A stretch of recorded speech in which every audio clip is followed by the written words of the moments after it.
नमस्कार. आज आपण स्त्रियांमधील कॅन्सर प्रतिबंध आणि रसायन चिकित्सा याबाबत संवाद साधणार आहोत. स्वस्थस्य स्वास्थ्य रक्षणम आतुरस्य व्याधी परिमोक्षः हे आयुर्वेद शास्त्राचं मुख्य प्रयोजन आहे.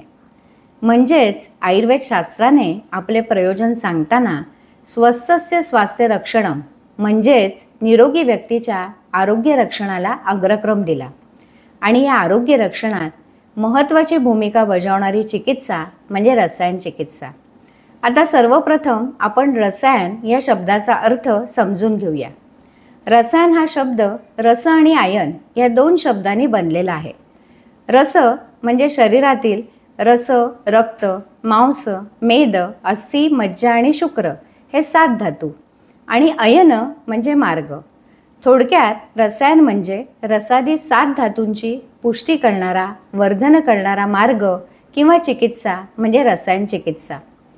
आयुर्वेदातील अनेक औषधी वनस्पती आवळा, गुळवेल, शतावरी, अश्वगंधा, त्रिफळा म्हणजे हिरडा, बेहडा, आवळा यासारख्या वनस्पती रसायन म्हणून काम करतात.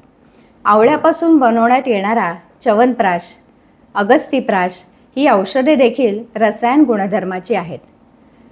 स्त्री जीवनाचा विचार करत असताना स्त्रियांच्या जीवनात प्रीमेनोपॉझल म्हणजे मासिक पाळी थांबण्यापूर्वीचा काळ आणि पोस्टमेनोपॉज म्हणजे मासिक पाळी थांबल्यानंतरचा काळ हे अतिशय संवेदनशील कालखंड असतात.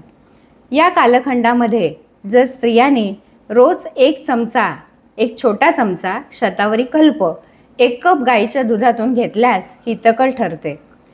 डायबेटीस असणाऱ्या स्त्रियांनी शतावरी कल्पाऐवजी शतावरी चूर्ण दुधातून घ्यावे. रसायन म्हणून आहाराचा विचार करत असताना गाईचं दूध, लोणी, गाईचं तूप, साठेसाळीचा भात, कोहळा यासारखे आहारीय पदार्थ रसायन म्हणून काम करतात. आयुर्वेदाने मानसिक आरोग्याच्या रक्षणासाठी आचार रसायन सांगितलेलं आहे.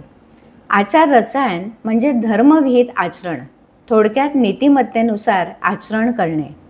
आचार रसायनाचा अवलंब केल्यास आपण अनेक मानसिक अनारोग्याच्या तक्रारींना निश्चितपणे लांब ठेवू शकू. अशा प्रकारे शरीराचे आणि मनाचे बल वाढवणाऱ्या, निरामय दीर्घायुष्य देणाऱ्या आणि व्याधी प्रतिकारशक्ती वाढवणाऱ्या रसायन चिकित्सेमुळे आपण कॅन्सरच काय तर अनेक इतर व्याधींना पण निश्चितपणे रोखू शकू.